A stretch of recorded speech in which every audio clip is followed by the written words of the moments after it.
Good morning everyone, you're welcome once again to my YouTube channel. I am Royalty, and in this video I will be showing you how to recreate this design on the screen. Now what I have here is my back block. It's very small because it's a quarter scale. I made use of my quarter scale ruler, which is this, to construct it. Now the line I have here, we're actually working with the back part, the back portion of a shirt block. Now this line that I have here is my yoke line. You can use whatever measurement you so desire from your shoulder. Now if you have a shoulder dart, assuming you have a shoulder dart here, you can decide to extend your shoulder dart and transfer it into this tie line, but I do not have a shoulder dart. Now the next thing I'm going to do now is to cut this out. I don't need it. I actually do not need this, but then permit me to label it as yoke for illustration sake. And this is my the remaining part of my shirt block. Now from your center back, now this is my center back line, because this is the line. You can see that my pattern is into two. Now from your center back line, you measure your desired inches. Whatever you so desire is your choice, but looking at the original design, I think I can do like 3 inches. It's your choice. You don't have to do exactly what the original designer did. So when you measure wherever you want it, now this value from here to here will be for your overlap.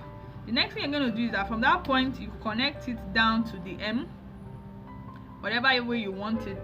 The choice is all yours. This is it. Now for the overlap, let me bring up the diagram again. Now looking at the design, you can see that we have the part that is inside. We have something like this. I'm going to use a broken line. It goes up a little. Permit me to use a broken line.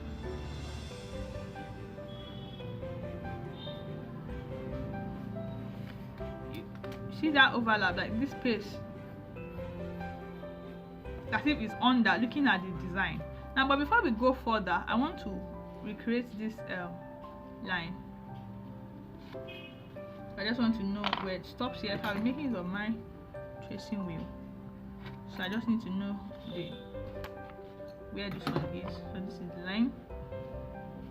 Now I'm going to do the whole line, so I have a similar line. I just use your tracing wheel to serve as a guideline. So when I open up, what I have on the left side, the line I have on the left side will be equal to what I have on the right side before I cut it out. So this is line 2 and this is line 1. Now for the overlap, I have something like this.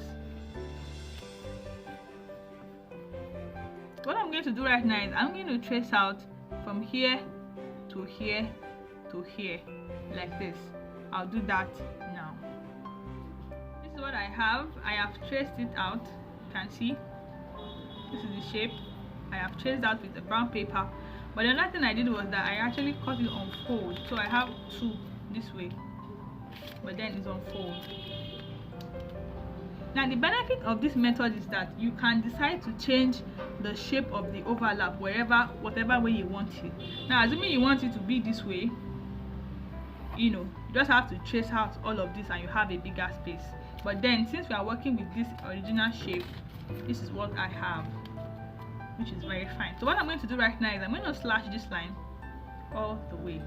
I'll do that now. Now I'll slash from here to here, and I'm going to insert this paper into the space. I'll do that now.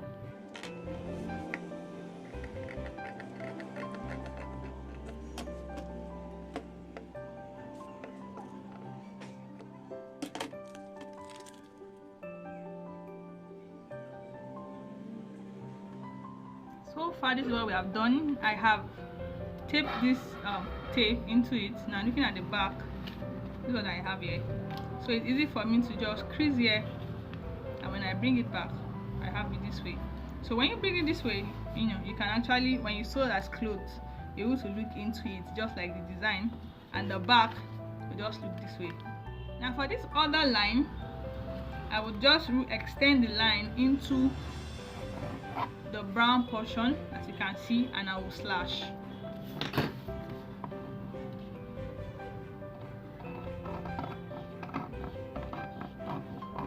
make sure you don't slash through.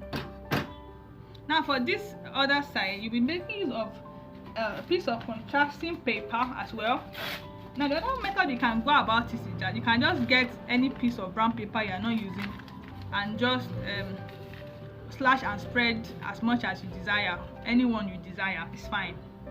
It's not a must you do this infilling. I just get paper, open up wide and do. But since we are doing that design, remember the unique thing about that design is that it is straight. Looking at the back, you have a straight line. That is why we are doing this method. You can as well do a slash and spread. Now the other thing I did previously, which I did not show, I'm very sorry for that, was that this wedge here, I actually made another copy of it. So I have it this way. I have another one. It's exactly similar to this one, you know, same thing. So what I'll do is that since I have this already, I'll just open it up and I'm going to insert this into this. It's easier that way. I'll do that now. So far this is what we have. I have inserted the other wedge into this other space. Now flipping into the back, this is what I have. You know, I did my taping at the back so it's easier for us to see at the front. And this is what I have here. And the next thing I'm going to do is I'll close the right side. You know, when I close the right side, and I'll close the left side. And you can see that I can look into here. I didn't tape this place properly. And you can also look into this other side. Now let me tape it up this way and you have this way. Now the other thing, the final thing you do is that you will bring your yoke and you will attach it. So it is the yoke that will hold everything down, but then you should be able to still flip into the left and in to the right. So when you want to cut, now the challenge will be, how will I cut this? Now when if you want to cut this, you just have to ensure that you open up all your pattern. You place the whole of this on your fabric, and you had maybe ½ inch joining allowance all around, ½ inch allowance all around on this upper yoke line, ½ inch all around. Then you have to notch all these junctions. You notch here, you notch here. No, okay, let me show you. You're gonna notch this place on your fabric. You will notch, and likewise you will notch this position on your fabric. You will notch this other position on your fabric. You notch here too. You notch here, position 1. You notch here, this other dart leg, a big wedge leg, position 2, and you notch here, position 3. So you know that position 3 will come on top of position 2 here, and this position 1 will come to this side. Okay, I think there should be position 4. Let me open and label 4 here.